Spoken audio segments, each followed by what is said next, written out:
नमो नमः। एक बार आपका फिर से स्वागत है हमारे YouTube चैनल संस्कृत पॉइंट पर। आज हम जिस विषय पर बात करेंगे वह है उत्तर रामचरितम से संबंधित महत्वपूर्ण प्रश्न पार्ट सेकंड। चलिए शुरू करते हैं। उत्तर रामचरितम नाटक रामायण के पूर्वार्ध पर आधारित है, उत्तरार्ध पर आधारित है, संपूर्ण रामायण पर आधारित है अथवा रामायण के एक अंश पर आधारित है? उत्तरार्ध पर आधारित है। नेक्स्ट प्रश्न पर ध्यान देते हैं। भवभूति का मूल नाम था, यहां पर भवभूति आएगा श्रीपति, उम्बेक, श्रीकंठ अथवा नीलकंठ। श्रीकंठ। नेक्स्ट प्रश्न पर ध्यान देते हैं। उत्तर रामचरितम के प्रथम अंक का क्या नाम है? कुमार विक्रम, सम्मेलन, पंचवटी प्रवेश अथवा चित्रदर्शन। प्रथम अंक का नाम है चित्रदर्शन, पंचवटी प्रवेश। द्वितीय अंक सम्मेलन, सप्तम अंक, और कुमार विक्रम कौन सा है? पंचम अंक। ठीक है, ध्यान रखिएगा, प्रथम अंक का नाम चित्रदर्शन। नेक्स्ट प्रश्न पर ध्यान देते हैं। मुरला एवं तमसा कौन है? सीता की सखियां, सेविका, तपस्विनियां, नदियां। क्या है मुरला एवं तमसा? नदियां हैं दोनों। चलिए नेक्स्ट प्रश्न पर ध्यान देते हैं। गुणा पूजा स्थानम गुणीषु न च लिंगम न च वयः उक्ति किससे संबंधित है? अभिज्ञान शाकुंतलम, वीणी संहार, उत्तर रामचरितम, विक्रमोर्वशीयम। किससे संबंधित है? उत्तर रामचरितम। देखिए कहने का क्या तात्पर्य है? गुणा पूजा स्थानम गुणीषु, गुणवान जो व्यक्ति है, गुणवान व्यक्तियों के गुण पूजा के स्थान होते हैं। न च लिंगम, लिंग अर्थात किसी चिन्ह की आवश्यकता नहीं है। न च वयः, और ना ही क्या है कोई अवस्था कि भाई वो युवावस्था में हो अथवा किशोरावस्था में हो या फिर वृद्धावस्था। क्या है? जो गुणीषु हैं, गुणवान व्यक्ति हैं, उनके गुण ही क्या होते हैं? पूजा के स्थान होते हैं। यह किससे संबंधित है? उत्तर रामचरितम से संबंधित है। नेक्स्ट प्रश्न पर ध्यान देते हैं। किस नाट्य कृति में गर्भांक मिलता है? देखिए गर्भांक मतलब गर्भ और अंक, ये किस में मिलता है? मालती माधवम, महावीर चरितम, उत्तर रामचरितम, स्वप्न वासवदत्तम। यदि आपने लास्ट वीडियो देखी है तो आपको पता होगा किसमें है? उत्तर रामचरितम, इसमें ही गर्भांक मिलता है। नेक्स्ट प्रश्न पर ध्यान देते हैं। उत्तर रामचरितम के तृतीय अंक में किस नदी का उल्लेख है? देखिए बात करी गई है तृतीय अंक की। कावेरी, कृष्णा, गंगा अथवा गोदावरी, कौन सी नदी का उल्लेख मिलता है? गोदावरी नदी का। नेक्स्ट प्रश्न पर ध्यान देते हैं। त्वम जीवितम का अर्थ है तुम जीवित हो, तुम जियो, तुम जीवन हो अथवा तुम्हारे जीते जी। त्वम जीवितम अर्थात तुम जीवन हो। नेक्स्ट प्रश्न पर ध्यान देते हैं। उत्तर रामचरितम की अंक संख्या है 4, 5, 8 अथवा 7। कितने हैं? 7 अंक है उत्तर रामचरितम में। नेक्स्ट प्रश्न पर ध्यान देते हैं। सताम सद्भिः संगः कथमपि ही पुण्येन भवति, यह शक्ति किस नाट्य ग्रंथ से संबंधित है? यह उक्ति होगा, यहाँ पर ये गलत है। यह उक्ति किस नाट्य ग्रंथ से संबंधित है? अभिज्ञान शाकुंतलम, उत्तर रामचरितम, मृच्छकटिकम, विक्रमोर्वशीयम। किससे संबंधित है? उत्तराचरितम से संबंधित प्रश्न चल रहे तो आप आराम से इसका उत्तर बता देंगे, उत्तर रामचरितम। परंतु आपको यह याद रखना होगा कि ये सूक्ति किससे संबंधित है? उत्तर रामचरितम से। कहने का क्या तात्पर्य है? देखिए कहने का तात्पर्य है सताम सद्भिः संग, सज्जनों का सज्जनों से मिलन, संग अर्थात मिलन। कथमपि ही पुण्येन भवति, कैसे होता है? बड़े ही पुण्येन, पुण्यों से मतलब बहुत सारे बहुत बड़े पुण्य से ही क्या होता है? सज्जनों का सज्जनों से मिलन होता है। याद रखिएगा जब ये सूक्ति है तो आपको हिंदी अनुवाद याद होगा और आप समझ जाएंगे यह किससे संबंधित है? उत्तर रामचरितम से। चलिए नेक्स्ट प्रश्न पर ध्यान देते हैं। कौशल्या जनक योग अंक है कौन सा? द्वितीय अंक, तृतीय अंक, पंचम अंक, चतुर्थ अंक। कौन से अंक का नाम क्या है? कौशल्या जनक योग, चतुर्थ अंक। ध्यान रखिएगा क्या है उत्तर सही? चतुर्थ अंक का नाम क्या है? कौशल्या जनक योग। अगली प्रश्न पर ध्यान देते हैं। उत्तर रामचरितम में पात्रों की संख्या है 24, 34, 26, 36। पात्र संख्या से तात्पर्य है स्त्री और पुरुष दोनों को मिलाकर कितने पात्र हैं? कुल 36 पात्र है। देखिए कैसे, जो पुरुष पात्र है वह 19 है और स्त्री पात्र कितने हैं 11, और इसमें 6 अन्य पात्र है। याद रखिएगा, यदि आ जाए पुरुष पात्र कितने हैं तो 19 है, स्त्री पात्र 11 है और अन्य पात्र 6 हैं। कुल मिलाकर कितने हो गए हैं 36 हो गए हैं। 19 और 11 30 और 6 36। चलिए अगले प्रश्न पर ध्यान देते हैं। एको रसः करुण एव निमित्त भेदात उक्ति है। किसकी उक्ति है, कहां से मिली है यह उक्ति? अभिज्ञान शाकुंतलम, मृच्छकटिकम, उत्तराम चैत्रम, प्रश्न स्वप्न वासव दत्ता। किससे है? उत्तराम चैत्रम से संबंधित है। चलिए अगले प्रश्न पर ध्यान देते हैं। अमर सिंधु है सरस्वती, गंगा, समुद्र, यमुना। किसे कहते हैं अमर सिंधु? गंगा को। ठीक है, अगले प्रश्न पर ध्यान देते हैं। त्वम जीवितम त्वमसि मे हृदयम द्वितीयम। यह किसकी उक्ति है? किसने कही है यह उक्ति? वासंती ने कही है। देखिए कहने का क्या तात्पर्य है, त्वम जीवितम, अभी हमने ध्यान दिया था क्या अर्थ था, तुम जीवन हो, मैं मेरा, त्वमसि हृदयम द्वितीयम, द्वितीयम अर्थात दूसरा, हृदय हो तुम मेरा जीवन हो और तुम मेरा दूसरा हृदय हो। यह किसने कहा है? वासंती ने यह कथन कही है। चलिए नेक्स्ट प्रश्न पर ध्यान देते हैं। बहुभूति के आश्रय दाता नरेश थे। जयचंद्र, यशो वर्मा, हर्षवर्धन, देवपाल। कौन है? यशो वर्मा। देखिए यहां पर कई बार कंफ्यूज करने के लिए कर देते हैं यशो धर्मा।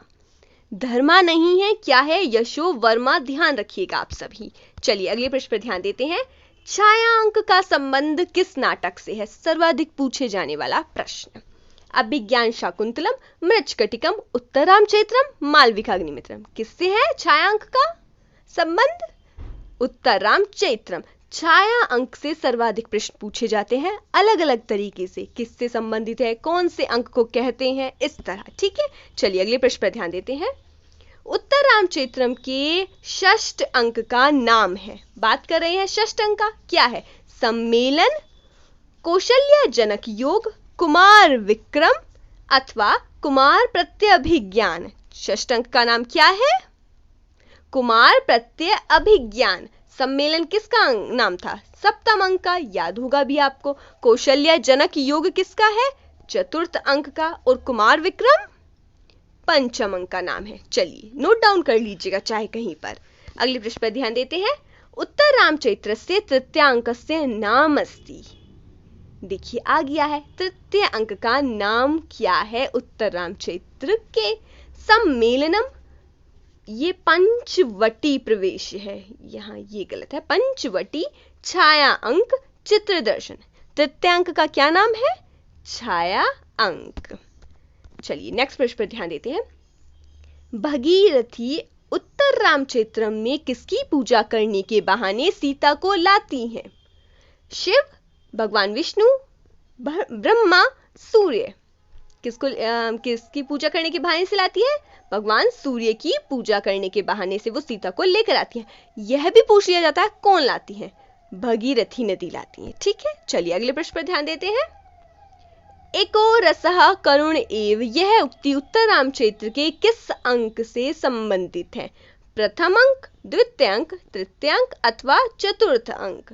कौन से अंक से संबंधित उक्ति है? तृतीय अंक से। चलिए अगले प्रश्न पर ध्यान देते हैं।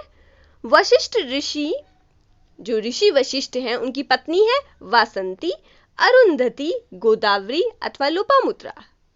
ऋषि वशिष्ठ की पत्नी कौन है? अरुंधति। ठीक है, अगले प्रश्न पर ध्यान देते हैं। निम्न में से किसका संबंध उत्तराम चैत्रम से नहीं है? विदूषक का अभाव, करुण रस की प्रधानता, गर्भांक की योजना, अष्टपदानंदी। देखिए विदूषक का अभाव आप सभी को पता है उत्तराम चैत्रम में है, विदूषक नहीं है। करुण रस की प्रधानता अवश्य है, गर्भांक की योजना भी की गई है, तो उत्तर सही कौन सा है? अष्टपदानंदी उत्तराम चैत्रम से संबंधित नहीं है। चलिए नेक्स्ट प्रश्न पर ध्यान देते हैं। बहुभूति का स्थिति काल क्या है? पंचम शताब्दी ईस्वी, षष्ठ शताब्दी ईस्वी, अष्टम शताब्दी ईस्वी अथवा सप्तम शताब्दी ईस्वी। क्या है? अष्टम शताब्दी ईस्वी किसका स्थिति काल है? भवभूति का है। चलिए अगले प्रश्न पर ध्यान देते हैं।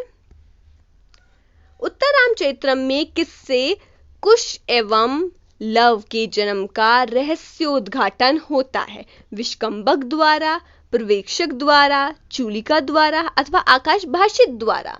किससे होता है लव और कुश के जन्म का रहस्योद्घाटन? विष्कंभक द्वारा होता है। चलिए अगले प्रश्न पर ध्यान देते हैं। पुरोत्पीड़े तटाकस्य परिवाह प्रतिक्रिया में पुरा शब्द का क्या अर्थ है? आधिक्य अथवा संवाद, जल वृद्धि, सरोवर अथवा प्रतिकार? क्या तात्पर्य है? जल वृद्धि से तात्पर्य है। देखिए कहने का क्या तात्पर्य है? तात्पर्य यह है कि तालाब के अधिक भर जाने पर, क्या तालाब के अधिक भर जाने पर जल को बाहर निकालना ही क्या है? एकमात्र संरक्षण का उपाय है। चलिए अगले प्रश्न पर ध्यान देते हैं। उत्तरामचरित्र के किस अंक में सर्वाधिक श्लोक है? प्रथम अंक, तृतीय अंक, सप्तम अंक अथवा चतुर्थ अंक? प्रथम अंक में कितने श्लोक है? 51 श्लोक है। चलिए अगले प्रश्न पर ध्यान देते हैं। छाया सीता के साथ दंडकारण्य में आए राम का दर्शन करने वाला दूसरा पात्र है भागीरथी, तमसा, मुरला, इनमें से कोई नहीं। कौन वह है जिसने छाया सीता के साथ दंडकारण्य में आए हुए राम का दर्शन किया था? कौन है? तमसा है। चलिए अगले प्रश्न पर ध्यान देते हैं। अयि कठोर यशः किलते प्रियम कथन किसका है? सीता का, वासंती का, तमसा का अथवा मुरला का? किसका है ये? वासंती का है। देखिए कहने का क्या तात्पर्य है? अयि कठोर अर्थात हे निष्ठुर, यशः किलते प्रियम, क्या कह रहे हैं? तुम्हें निश्चय ही यश, प्रियम अर्थात प्रिय, प्यारा है। तुम्हें निश्चय ही यश प्यारा है। यह किसने कहा है? वासंती ने कहा है। चलिए अगले प्रश्न पर ध्यान देते हैं। छाया सीता के साथ दंडकारण्य में आए राम का दर्शन करने वाला दूसरा पात्र है भगीरथी, तमसा, मुरला, इनमें से कोई नहीं। कौन है? तमसा। नेक्स्ट प्रश्न पर ध्यान देते हैं। अयि कठोर यशः कील ते प्रियम कथन किसका है? सीता का, वासंती का, तमसा का अथवा मुरला का? किसने कही है यह बात? वासंती ने कहा है। क्या कहा है? अयि कठोर यशः किलते प्रियम। अयि कठोर अर्थात हे निष्ठुर, तुम्हारे लिए यश ही क्या होगा? प्यारा है। चलिए अगले प्रश्न पर ध्यान देते हैं। रामचंद्र जी दोबारा दंडकारण्य किस लिए गए थे? राक्षसों के वध के लिए, ऋषियों के दर्शन के लिए, दंडकारण्य देखने के लिए अथवा तपस्या करते हुए शंभु को दंड देने के लिए? किस लिए गए थे? तपस्या करते हुए शंभु को दंड देने के लिए। चलिए अगले प्रश्न पर ध्यान देते हैं। भगवान अगस्त की पत्नी का नाम है मुरला, तमसा, सौधातिक, लोपामुद्रा? भगवान अगस्त की पत्नी का नाम है लोपामुद्रा। चलिए अगले प्रश्न पर ध्यान देते हैं। दंडकारण्य में राम कितने वर्ष बाद दोबारा आए? 8 वर्ष बाद, 10 वर्ष बाद, 12 वर्ष बाद, 14 वर्ष बाद? 12 वर्ष बाद। चलिए अगले प्रश्न पर ध्यान देते हैं। उत्तरामचरित्र के तृतीय अंक में दो पात्रों के परस्पर संवादों में नाटकीय तत्वों का परिचय मिलता है। यह दो पात्र हैं। कौन से दो पात्र हैं? राम और वासंती, राम और मुरला, तमसा और मुरला, सीता और तमसा। कौन है? तमसा और मुरला। ठीक है। चलिए अगले प्रश्न पर ध्यान देते हैं। महाकवि भवभूति के राम किस प्रकृति के नायक है? धीर प्रशांत, धीर ललित, धीरोदात, धीरोदत्त? किस प्रकृति के हैं? धीरोदात अर्थात धीर और उदात प्रकृति के नायक हैं। चलिए अगले प्रश्न पर ध्यान देते हैं। छाया अंक का मुख्य उपजीव्य है राम सीता मिलन, विरह वेदना की अनुभूति, राम सीता पुनर्मिलन, पति भक्ति? क्या है उपजीव्य? राम सीता पुनर्मिलन। चलिए अगले प्रश्न पर ध्यान देते हैं। विपाक शब्द का अर्थ है करुणाम, दुरावस्था, भ्रम, विस्मय। विपाक शब्द का क्या अर्थ है? दुरावस्था। चलिए अगले प्रश्न पर ध्यान देते हैं। उत्तरामचरित्रम का सबसे छोटा अंक है कुमार विक्रम, छाया अंक, सम्मेलन, पंचवटी प्रवेश। सबसे छोटा अंक कौन सा है? सप्तम अंक सबसे छोटा है और सप्तम अंक का क्या नाम है? सम्मेलन। चलिए नेक्स्ट प्रश्न पर ध्यान देते हैं। मूर्छित राम को चेतना कैसे मिली? शीतल वायु के स्पर्श से, शीतल जल के स्पर्श से, सीता के कर स्पर्श से, वाल्मीकि के आशीर्वाद से। किससे मिलती है चेतना? सीता के कर स्पर्श से। कर अर्थात हाथों के स्पर्श से। चलिए अगले प्रश्न पर ध्यान देते हैं। उत्तररामचरितम नाटक में वर्णित वासंती है राक्षसी, नदी, लवकुश की परिचारिका, सीता की सखी। वासंती कौन है? सीता की सखी। नदी में कंफ्यूज नहीं होना है। नदी कौन सी है? तमसा और मुरला है, वो दोनों नदियां हैं, परंतु वासंती कौन है? सीता की सखी है। चलिए अगले प्रश्न पर ध्यान देते हैं।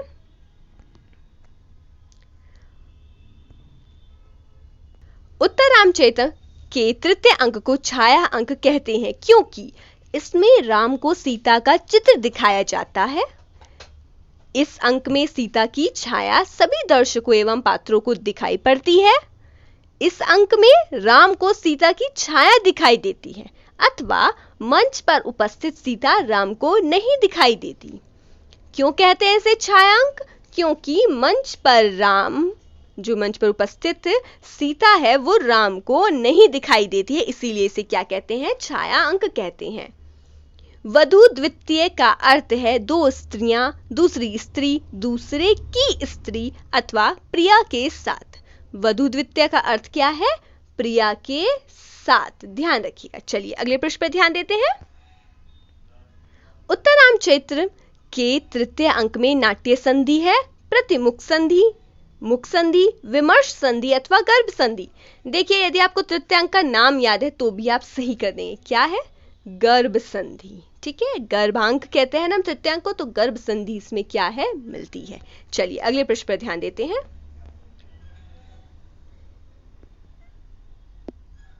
निरंद बाल कदली में निरंद का अर्थ है नीर धारण करने वाला, नीरस, सघन, निशब्द।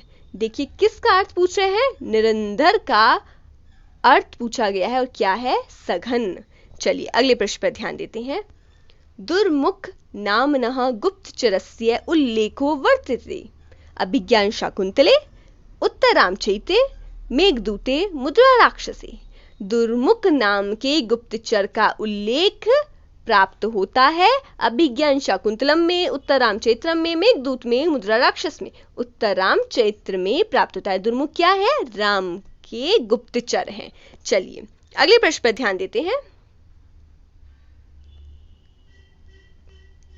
उत्तररामचरितम में किस पात्र की भूमिका नगण्य है? सूत्रधार, नायक, नायिका, विदूषक।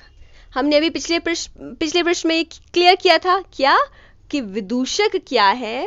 वो उत्तररामचरित्र में नहीं है, अर्थात नगण्य कौन है? विदूषक है। चलिए अगले प्रश्न पर ध्यान देते हैं। ईदृशानां विपाकोऽपि जायते परमाद्भुतः इत्युक्ति अस्ति। तमसाया, मुरलाया, वासंतया या फिर सीताया। देखिए यह उक्ति किसकी है? तमसा की, मुरला की, वासंती की अथवा सीता की? मुरलाया अर्थात मुरला की। उक्ति का क्या तात्पर्य है? ध्यान देते हैं। ईदृशानाम, इस प्रकार के व्यक्तियों की। विपाक का अर्थ अभी हमने ऊपर पढ़ा था। क्या था विपाक का अर्थ? विपाक का अर्थ पढ़ा था हमने, क्या था? दुरावस्था। जायते परम अद्भुत, इस प्रकार के लोगों की क्या? दुरावस्था भी परम अद्भुत, अत्यधिक आश्चर्यजनक हुआ करती है। किसकी उक्ति है यह? मुरला की उक्ति है यह। ठीक है, उम्मीद करते हैं आपको ये सभी प्रश्न अच्छे से समझ में आए होंगे। यदि आपको कोई भी समस्या हुई हो तो आप हमसे किस में पूछ सकते हैं? कमेंट बॉक्स में पूछ सकते हैं। आप हमारे टेलीग्राम ग्रुप से भी जुड़ सकते हैं जिसका क्या नाम है? संस्कृत पॉइंट। आप सर्च कीजिएगा, आपको मिल जाएगा।